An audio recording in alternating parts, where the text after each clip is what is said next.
பெண்ணே உன் முழு பார்வை நான் கண்டேன். கைதொட்ட நேரம் என் முதல் மோட்சம் நான் கொண்டேன். மகராணியே மலர்வாணியே இனி என் ஆவி உன் ஆவியே. என்ன அழகு எத்தனை அழகு கோடி மலர் கொட்டிய அழகு இன்றெந்தன் கை சேர்ந்ததே.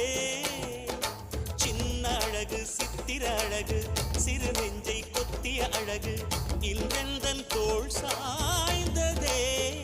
எந்தன் உள்ளங்கையில் அவள் உயிரை வைத்தாள். ஒரே சொல்லில் மனசை தைத்தாள். சுட்டும்